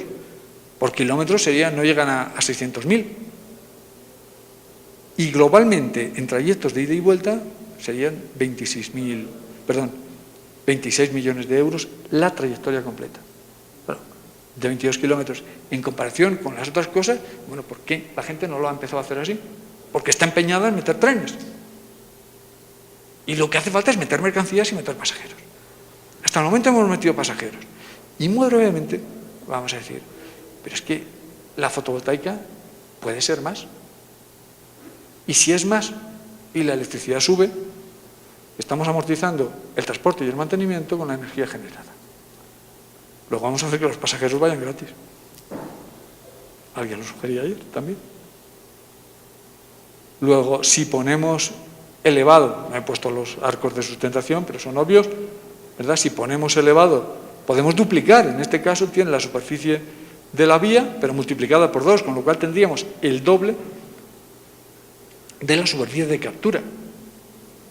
Y además tendríamos otra posibilidad, que es decir, oye, es que podemos inclinar y seguir, y tendríamos un 10% por seguimiento solar, en un trayecto norte-sur, por ejemplo, oriente-poniente, pues podríamos ir capturando pues, ese incremento de un seguidor solar de un solo eje. Tendríamos que multiplicar, supongamos, por 3 el soporte, la carga. Y esto nos permitiría, incrementando correspondientemente los valores de la infraestructura, pues llevar, por ejemplo, lo que ayer se comentaba, un contenedor de 20 pies. Con un contenedor de 20 pies, ¿verdad?, requeriríamos una plataforma de carga pues con más ejes que podrían ser pues en torno a los 10 metros. 20 pies, pues son 6 metros y pico, 7 metros de longitud. Y el coste, vamos a multiplicar por 3 la infraestructura, vamos a multiplicar por 2 la captura fotovoltaica, vamos a multiplicar por 2 los sistemas eléctricos y la tracción regenerativa, la red de datos será la misma, el vehículo será, quitamos los asientos y ampliamos un poquito, será prácticamente el mismo, ponemos el coste un poco más barato, es más simple. Y claro, los números es que para un sistema capaz de transportar contenedores de 20 pies, pues el coste podría ser, de todo el trayecto por kilómetro, no llega al 1.000.000 de euros, y por todo el sistema podría estar en torno a los 36 millones de euros. Luego, claro, ya estoy acabando, es que hablamos que hay en esta aventura la posibilidad de involucrar a muchos sectores. Primero, la necesidad de un desarrollo científico-técnico. Esto no está en el mercado, no nos lo van a vender una gran empresa. Esto habría que desarrollarlo localmente, porque no es una tecnología inabordable, es algo que prácticamente tenemos en la mano. Tenemos que hacer el diseño, el modelado, la optimización y sobre todo un estudio de sostenibilidad y de viabilidad económica. Esto implicaría nacer empresas de alta tecnología, que es de nuevo una tecnología accesible, de infraestructura, de energías renovables, de tracción regenerativa, de gestión de ese tráfico, ¿verdad?, y la unión con los teléfonos móviles para cuando llego, cuando me voy. Y luego un empleo especializado en la instalación, en la operación y en el mantenimiento. Riesgos. Se diferencia totalmente, como habrán visto, con los modelos existentes. Hay una carencia de experiencia porque no hay, solo hay los prototipos que han visto. Hay, por tanto, necesidad de un tiempo tanto para desarrollo como para industrialización. Los resultados, bueno, tienen buena pinta, pero no podemos poner la mano en el fuego de que vayan a resultar. Y hay que hacer un estudio serio de viabilidad, de que esto va a funcionar. ¿Pero qué ventajas tendríamos frente a esos riesgos? Pues que de momento no hay competencia, ¿verdad? No hay nadie que nos esté vendiendo esto. Es una estructura que implica un planteamiento de movimiento muy ligero y con un impacto ambiental mínimo. Es un excedentario neto de energía. En vez de poner los vidrios en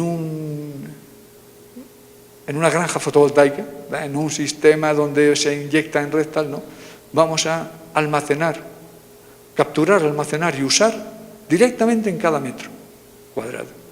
El coste, como hemos visto, es aproximadamente la 10ª parte.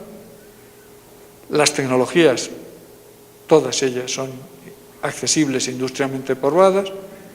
Se puede llegar a la fabricación local de componentes. No tenemos que ir de nuevo, ¿verdad?, a la NASA a recorrer.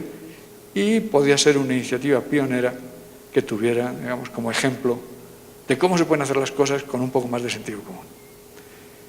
Y únicamente les digo que no podemos volver, ¿verdad?, al siglo XIX a nuestros ancestros si no tenemos otras alternativas para conseguir una movilidad, un transporte pues más de acuerdo con lo que nuestros nietos nos van a exigir. Ahora sí me gustaría que me dijeran todo lo que me he equivocado, porque he hecho los números muy deprisa, pero es que no importa, si cuesta el doble, no importa, si produce el mínimo, no importa, si necesita el doble de energía, no importa porque tenemos un margen para equivocarnos muy amplio, y eso quizá es lo mejor de la propuesta. Muchas gracias.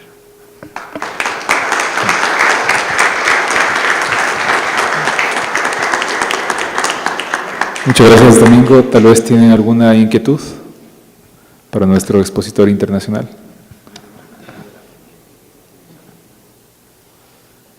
Alguien me pregunta por aquí. El tema, ¿por qué puede ser barato? ¿Dónde se están utilizando? ¿Se oye? Sí, ahora sí. ¿Dónde se están utilizando, por ejemplo, los motores lineales, como este? Bueno, se utilizan en las industrias, pero se utilizan en escaleras mecánicas. ¿Qué pendiente tiene una escalera mecánica? Se puede utilizar en ascensor, sabiendo que en bajada voy a recuperar una buena parte de la energía que estoy utilizando. Luego, ese 2% de la pendiente límite no lo tenemos aquí. Nos podemos adaptar al paisaje, a las orografías complicadas, al mismo coste, no implica más. Con lo cual, podemos hacer la trayectoria. Hay otra muy bonita que no les he dado, es cómo hacer la implementación desde el propio, como decía, los antiguos que tendrían los ferrocarriles en el oeste, desde las características del propio tendido se puede ir estableciendo la línea, con una intrusión mínima en el entorno.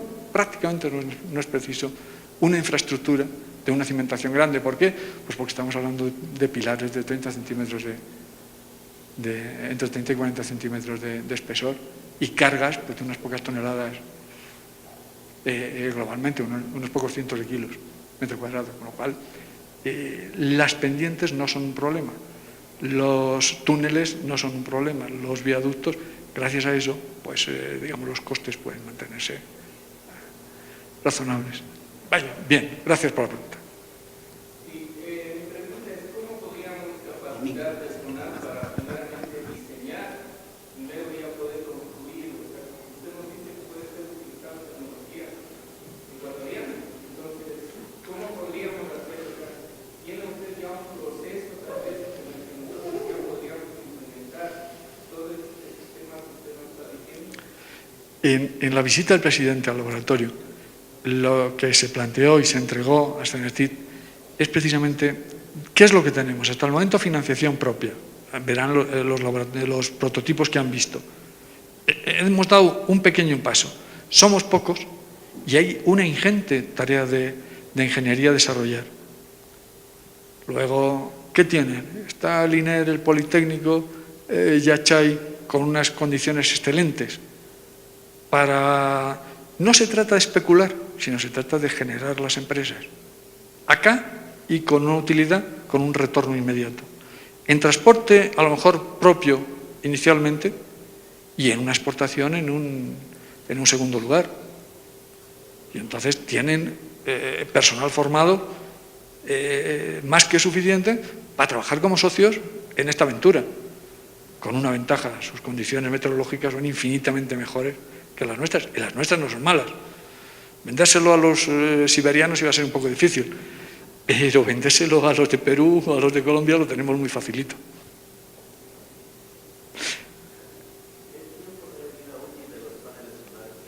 Sí. Es una tecnología, es quizá una de las mejores razones de la apuesta, porque es una tecnología que va decreciendo, aumentando en prestaciones y decreciendo de coste muy rápidamente. Luego, lo más caro lo vamos a tener ahora. Tiempos de amortización es 80%, 25 años, es el estándar. Pero claro, tenemos a un paso, digamos, ¿por qué vamos a tener que poner vidrio? La energía, por ejemplo, que se consume y el coste es casi 4 veces más en el vidrio que en la capa fotovoltaica. Con lo cual, es que si nos quedamos con la capa fotovoltaica, solo Imagínense una base de cemento polímero y sobre él una célula de Grasfeld. Uno de los colegas con el que está ahora mismo en Brasil desarrollando fotovoltaica sobre pigmentos orgánicos de pimentón y remolacha, ¿verdad? Una capa encima de un polímero con 25 años de garantía en transparencia y tenemos un hormigón ligero, fuera vidrio, el consumo energético muy inferior, y eso lo vamos a tener a 5 años vista. Luego, tenemos garantía, pero además estamos cuesta abajo. O sea, sabemos que es una tecnología que nos va a ir abaratando y tenemos que dar el primer paso. O sea, a mí me molesta que luego estas cosas luego nos las vendan. Entonces lo ponemos en inglés, lo ponemos en un papel, ¿verdad? Porque da mucho prestigio publicar en revistas de alto índice de impacto, eso lo sufrimos todo y por eso. Y luego resulta que nos lo venden a buen precio. Nadie nos da las gracias por haberlo publicado. Creo que no hay problema de retorno. Además, no importa, si lo tenemos que poner cada 5 años, es que compensa. Más cosas. Esto lo tienen ya a su disposición. Entonces, los números, la crítica, el ir afinando las estructuras, ¿es necesario realmente llevar contenedores? ¿Vamos a llevar pasajeros? ¿Es posible, por ejemplo, hacer un transporte de pasajero gratuito? Porque la subvención nos lo da. Una parte de las entradas se dedica a amortización, otra parte de la entrada se dedica a soporte del sistema. Pues parece que sí. O sea, alguno de ustedes me dice que hay alguna multiplicación mal hecha, pues sí, efectivamente. Nada más. Por ahí me decían que sí antes, pero...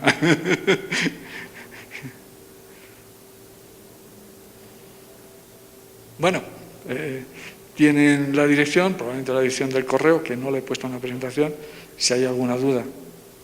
¿Cuál sería? Digamos y esto sí puede ser, ¿cuál sería una forma de trabajar razonable? Pues buscar socios en Ecuador, tecnológicos, socios en España, tanto en el ámbito de generación de tecnología como en el ámbito de implementación. Y empezar a buscar de un prototipo pequeñito de unas decenas de metros a un prototipo de unos cientos de metros. Estar seguros de que con una pequeña parte del primer kilómetro, con 200 metros de un transporte convencional, de autovía o de línea férrea, tenemos un proyecto de investigación que ninguno de los investigadores, es el presupuesto de investigación de nuestros países. ¿Verdad? Bueno, pues esa pequeña sería el riesgo. Es la formación de la gente y la generación, el paso de una idea a una tecnología operativa, con unas empresas detrás. Unas empresas que generen infraestructura, unas empresas que generen los motores de transporte. Hay detrás más cosas. Dice, es que no tengo por qué, también es que no me quiero enrollar, pero es que puedo poner motores rotativos igual utilizando, o sea, no tiene ni siquiera por ser un motor lineal, siempre y cuando la energía permanezca en periferia. Y esto implicaría probablemente abaratar aún más y bueno, en fin. ¿Vale? ¿No hay más cosas? Pues... No, yo quisiera, además de agradecerles a ti, Domingo, y a Pablo por esto, sí señalar algo que mencionabas hace un rato, ¿no? Que aquí es parte de la estupidez ya idiosincrática, estructural de nuestro país, desde el racismo que tenemos, ¿no es cierto? Cuánto conocimiento, cuánta sabiduría milenaria que lo desechamos porque son supersticiones, que después vienen unos gringuitos ahí chéveres, con ellos sí, ¿no es cierto?, con 2, 3 PhDs, con chancletas y blue jeans cortados, se hacen ahijados de los chamanes y después los patentan, y ahí sí todos compramos. Si es que viene con el sellito de afuera.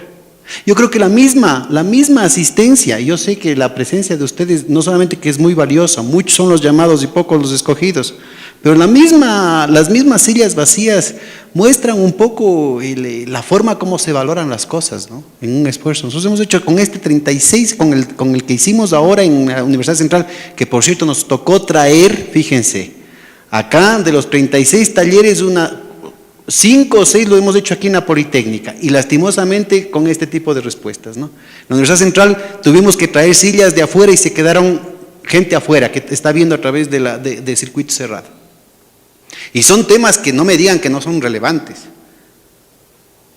Y esto no es único, por si acaso, compañeros, no se sientan de ninguna manera, no es un tema personal, esta es la frustración, es un tema doloroso, poco a poco se va rompiendo el hielo. Tuvimos 200 becas para que los estudiantes puedan hacer sus tesis, hasta $5,000, que incluía un salario básico durante 6 meses, todos los costos de bibliografía, de software, de laboratorio, de encuestas, de muestras, lo que ustedes necesitaban. Ni una sola aplicación durante 2 años de la Politécnica Nacional. Seguramente ustedes tienen harta plata, me alegro por ustedes, bien por ustedes, bacán. 20 becas para hacer el PhD completo, con todos los costos de colegiatura, de viajes, de estadía, de bibliografía, de lo que sea. Ni una sola propuesta de investigación de parte de la Politécnica Nacional. Me alegro mucho que les esté yendo tan bien, compañeros. Pero además de pensar en su futuro profesional, muy lícito, y que lo culminen con excelencia, también piensen un poquito en ayudar a resolver, en contribuir a resolver los problemas del país. Y aquí los principios que se están haciendo, yo he visto, estoy viendo en la cara de todos ustedes, ven que son cosas, son principios, o sea, es cambiar el enfoque, es cambiar la perspectiva. Ustedes segurísimo que tienen muchas más ideas en ese plano. Y lo que nosotros estamos haciendo, este esfuerzo mal comprendido, ¿no es cierto?, es con la ayuda de amigos tan generosos como Domingo y Pablo, ¿no es cierto?, el poder un poco sacudirnos y encontrar soluciones allí donde solamente se encuentran muros de imposibilidades. Y eso solamente es posible sobre la base del diálogo, sobre la base del estudio con el rigor académico, con el rigor científico. Nosotros vamos a seguir porfiadamente golpeando las puertas de universidades como la Escuela Politécnica Nacional, como la ESPOCH y como todas las otras universidades, aunque nos toque nuevamente tener auditorios semivacíos. Porque sabemos que los pocos compañeros que han venido son gente muy valiosa y que el trabajo que ustedes están haciendo de manera tan generosa es semilla que va a caer en tierra fértil. Más temprano, más tarde, esto va a dar sus frutos. Entonces, yo sí quisiera hacer hincapié y agradecerles a los dos y a los otros compañeros que han participado en este evento, porque es verdaderamente muy valioso lo que ustedes están haciendo, y la próxima vez que lo hagamos probablemente vamos a continuar el contacto a través del internet. Ahora es posible con las videoconferencias hacer maravillas. Ayer tuvimos la presencia del alcalde de Riobamba, del concejal Carlos Páez de Quito, ¿no es cierto? Temas muy específicos. Entonces, muy cualitativo, de todas maneras, los contactos, las puertas que se han abierto en estas reuniones, ¿no? Y simplemente dejarles como inquietud el hecho de que es necesario también desarrollar estas cuestiones que no vengan con el sellito de las grandes transnacionales y de los papitos del norte, ¿no? Que algunos todavía tienen algún tipo de complejo y que necesitan, si es que no viene con el sellito de algún journal académico del norte, entonces no vale, porque nosotros somos acomplejados y no podemos pensar con nuestra propia cabeza. Entonces, este tipo de alternativas, acá hay maravillas, hay una fuente inagotable de la propia sabiduría popular en el campo de los fitoterapéuticos, en el campo de las cuestiones agronómicas, en el campo de la predicción del clima, ¿no? Maravillas que están ahí, y que ojalá los estudiantes desde sus respectivas pericias puedan, sobre todo en las politécnicas, ¿no es cierto?, puedan irlo recuperando para ir construyendo lo que ahora está en la Constitución nuestra. Todo lo que se está hablando ahorita está directamente sintonizado con el concepto de summa causai, del vivir en plenitud, del repensar el modo de vida, ya no solamente el modo de producción. Por eso me parece que el trabajo de ustedes es muy valioso y lo vamos a seguir apreciando, les vamos a seguir molestando en las próximas semanas, en los próximos meses. Y compañeros, estamos a las órdenes, independientemente, porque inclusive nos tocó poner una cuña en la radio que decía, a propósito de las becas, que nadie quería. En mi época, que hubiera habido el chance de tener esas becas, imagínate, tuvimos que poner una cuña que decía, ninguna autoridad, por capricho personal o por antipatías políticas, puede negar a los estudiantes o a los profesores e investigadores la posibilidad de servir a su país esforzándose y superándose profesionalmente. Ojalá que este tipo de discusiones marquen un camino, compañeros. Muchas gracias. Brevemente. brevemente, la autocrítica está muy bien, pero estamos aquí por una razón, tanto Pablo como yo, porque llevamos muchos años trabajando en este tema. Y el único eco que hemos tenido ante una necesidad evidente ha sido de la visita de 2 embajadores del Gobierno de Ecuador, un ministro, un viceministro y el presidente. La decisión de una alternativa es política. Es el único eco que hemos tenido a lo largo de estos años. Luego, bueno, hay que hacer crítica interna, también hay que valorar lo que se tiene, que de verdad es mucho, ¿eh?